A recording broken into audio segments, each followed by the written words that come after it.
আসসালামু আলাইকুম। আমি সানা হাউস চ্যানেলের পক্ষ থেকে আপনাদের মাঝে আরেকটি নতুন রেসিপি নিয়ে চলে এলাম। তেলাপিয়া মাছ দিয়ে সবজি রান্না। তো আপনারা দেখতেই পাচ্ছেন আমি কি কি সবজি নিয়েছি। আলু, টমেটো আর বেগুন দিয়ে আজকে রান্নাটা করব। আমি নিত্য নতুন কোনো কিছুই রেসিপি দিই না, আমি নিজে যা খাই সেটাই আপনাদের মাঝে শেয়ার করি। আশা করি আপনাদের ভালো লাগবে। এই তো কথা বলতে বলতে আমি সবগুলো উপকরণ রেডি করে নিলাম। এখন মাছগুলোকেও ভেজে নেওয়ার পালা। হলুদ আর লবণ দিয়ে মাছগুলোকে মাখিয়ে নিলাম। এখন একটি কড়াই বসিয়ে দিব। কড়াই গরম হয়ে গেলে তেল দিয়ে দিব। তেলে হালকা একটু লবণ দিয়ে দিব যেন মাছগুলো লেগে না যায়। তারপর একটা একটা করে মাছ ছেড়ে দেব তেলে ভাজার জন্য। আপনারা কে কোথা থেকে দেখছেন অবশ্যই কমেন্টে বলে যাবেন। আর আমার রেসিপি আপনাদের কাছে কেমন লাগে সেটাও কমেন্টে বলবেন। ভালো লাগলে লাইক এবং শেয়ার করে দেবেন। সাবস্ক্রাইব করতেও ভুলবেন না।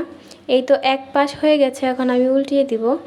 ভালো করে উল্টিয়ে তারপরে অন্য পাশে ভেজে নেব সুন্দর করে। আমার মাছগুলো ভাজা হয়ে গেছে, এখন তুলে নিলাম। দেখেন ওই একই কড়াইয়ে আবার কিছু তেল দিয়ে দিলাম, সামান্য একটু জিরা দিয়ে দিলাম।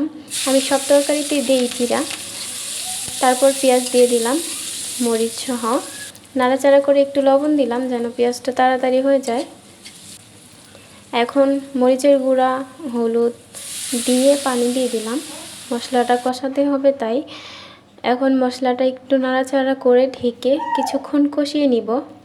আমি একদমই বাড়তি কোনো মশলা দিই না, নর্মাল মশলা দিয়েই তরকারিটা রান্না করি। এই তো কষানো হয়ে গেছে, সবজিগুলো দিয়ে দিলাম। এখন আমি মিশিয়ে নিব, নাড়াচাড়া করে নিব কিছুক্ষণ। তারপরে একটু কষানোর জন্য ঢেকে দিতে হবে। এই তো ঢেকে দিলাম, কিছুক্ষণ হয়েছে জাল। তারপর আবার উঠিয়ে কিছুক্ষণ নাড়াচাড়া করব। আর একটু হবে, এখনও হয়নি, আর একটু কষাতে হবে। তো আবারই ঢেকে দিলাম। এখন কিছুক্ষণ ঢেকে রাখার পরে আবার উঠিয়ে নিয়ে নাড়াচাড়া করলাম।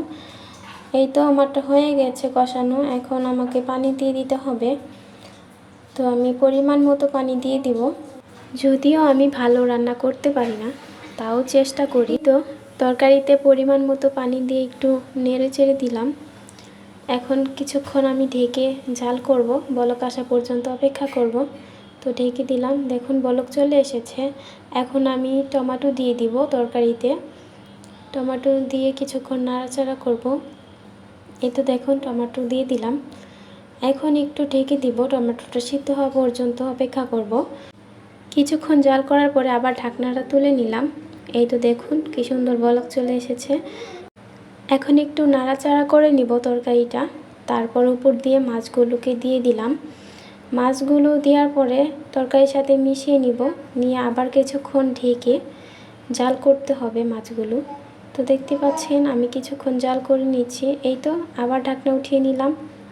এখন উপর দিয়ে একটু ধনিয়া পাতা দিয়ে দিব, তরকারির ফ্লেভারটা ভালো আসবে, ঘ্রাণ করবে তরকারি।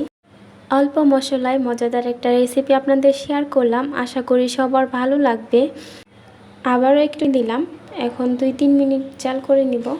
এই তো আমার তরকারিটা হয়ে গেছে, দেখতেই পাচ্ছেন অনেক লোভনীয় লাগছে মাশাআল্লাহ। আপনারা সবাই আমাকে সাপোর্ট করবেন, পাশে থাকবেন, আমি এটাই আশা করি। অবশ্যই আমার চ্যানেলটা সাবস্ক্রাইব করে দিবেন। কমেন্টে বলে যাবেন আমার রেসিপিটা আপনাদের কাছে কেমন লাগলো। একদম ঝামেলা ছাড়াই এই রান্নাটা করে ফেলতে পারবেন। তো এই তো রান্নাটা হয়ে গেছে, এখন আমি পরিবেশন করব। তো দেখতেই পাচ্ছেন ভীষণ লোভনীয় লাগছে মাশাআল্লাহ। একবার হলেও আপনারা এইভাবে ট্রাই করবেন বাড়িতে রান্না করে, আশা করি ভালো লাগবে। যারা বেশি মশলাদার তরকারি খেতে পারেন না তাদের জন্য এইটা পারফেক্ট হবে। হালকা মশলা কিন্তু দারুণ মজা, না খেলে বুঝবেন না। অবশ্যই একবার হলেও ট্রাই করবেন।